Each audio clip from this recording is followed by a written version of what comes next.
बहुत समय पहले की बात है। एक घने जंगल के किनारे एक छोटा सा गांव बसा था। गांव के पास एक सुंदर सा मैदान था जहां एक बूढ़ा किसान अपने जानवरों के साथ रहता था। उसके पास दो खास जानवर थे, एक बहादुर कुत्ता जिसका नाम था राका और एक समझदार घोड़ा जिसका नाम था शाहीन। राका बचपन से किसान के साथ था। वह बहुत वफादार, चालाक और सतर्क था। अगर कभी गांव की ओर कोई खतरा आता तो सबसे पहले राका को ही पता चलता। दूसरी ओर शाहीन एक तेज, सफेद रंग का मजबूत घोड़ा था जो हवा की तरह दौड़ता था। किसान अपनी खेती, सामान ढोने और सफर करने के लिए उसी पर निर्भर करता था। राका और शाहीन बहुत अच्छे दोस्त थे। वे अक्सर शाम को पेड़ के नीचे बैठकर चुपचाप सूरज का डूबना देखा करते थे। उनके बीच बात करने की जरूरत नहीं होती थी, उनकी आंखें ही सब कुछ कह देती थी। एक दिन की बात।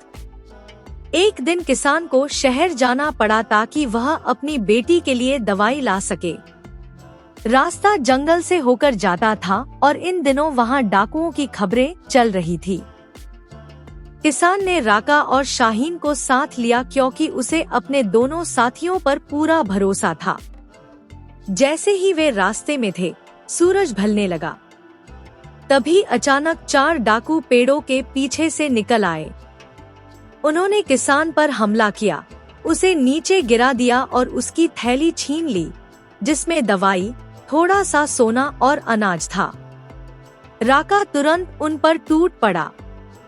उसने एक डाकू की टांग पकड़ ली और जोर जोर से भौंकने लगा। इतने में शाहीन ने किसान को अपनी पीठ पर बैठाया और बिजली की तरह दौड़ पड़ा। राका डाकुओं का ध्यान भटकाते हुए उन्हें जंगल की ओर ले गया ताकि वे किसान का पीछा न करें। राका बुरी तरह घायल हो गया, लेकिन उसकी बहादुरी ने किसान की जान बचा ली।